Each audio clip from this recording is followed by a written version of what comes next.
The impending crisis, the impending doom. So how many crises have we endured in our time? We had 2008, right? Yeah. We had COVID. I remember one where the Volkswagen got in trouble. Dieselgate. The Dieselgate. Yeah. I had two dealers on that day call me and tell me they were closing their Volkswagen stores, like literally giving up and closing them in a panic. Remember how many clients panicked during COVID and lost techs because they furloughed laid them them off. Yeah. What were some other crises? The 80s. Oh gosh, you can. The 80s. Sorry. Just the whole decade was a cocaine. crisis. Like I always felt like I missed out on that part of the car business, the cocaine on the desk. CDK. Oh yeah, the CDK Oh, yeah, outage. Good that's job. good. CDK. I mean, if you go back, you got Oklahoma City bombings, and then you had 9/11. Why did you look at Hoagie when you said that? Well, I just wanted it in honor of his people. Like, It's that people. was just what it was.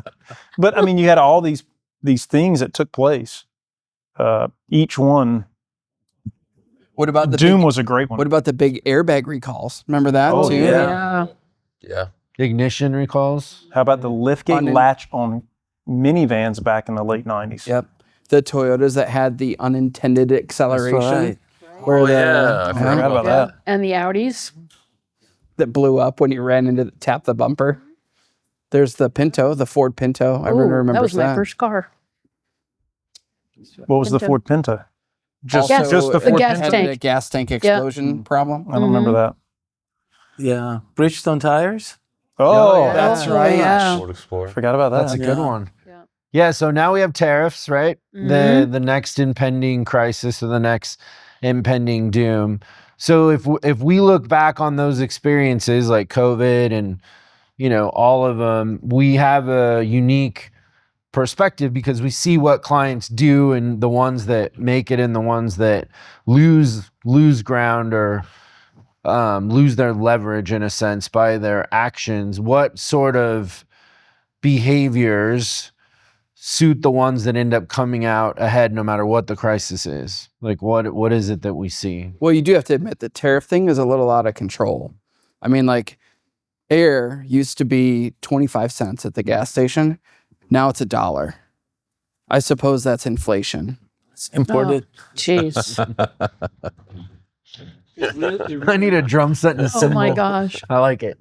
Do you want to add anything to that, or are you just going to leave it on that? No, it's gonna let that Let it soak out simmer. there. Yeah. Somebody just got it. I think the dealers that will come out on top are the ones that will double down on what they're doing that's successful. They won't shy away from, the noise, and they might lean into it. And they found success when others are in fear. It's good. I think the dealers that are successful will find a workaround. They're going to see it, look at it as an opportunity, and work through it and not sit back and let it happen to them. They're going to work towards it and move forward. Yeah, I mean, the funny thing is during COVID, fixed ops got busier, right? Because people kept it seems like the one thing that happens with every crisis is, do you guys remember when like the average car on the road was like 9 years? Yeah. And then 10 was like, oh my God, the average car on the road is 10 years. And then now we're like knocking on 14. Like every crisis, people just keep their cars longer, which benefits service. There's clearly no tariffs on labor, right? There might be on parts, but there aren't on labor. And so when tariffs affect new cars, it means people are going to keep their cars longer. What if we see people keeping their cars for 16 years? Like, it just seems like it works to our advantage every time.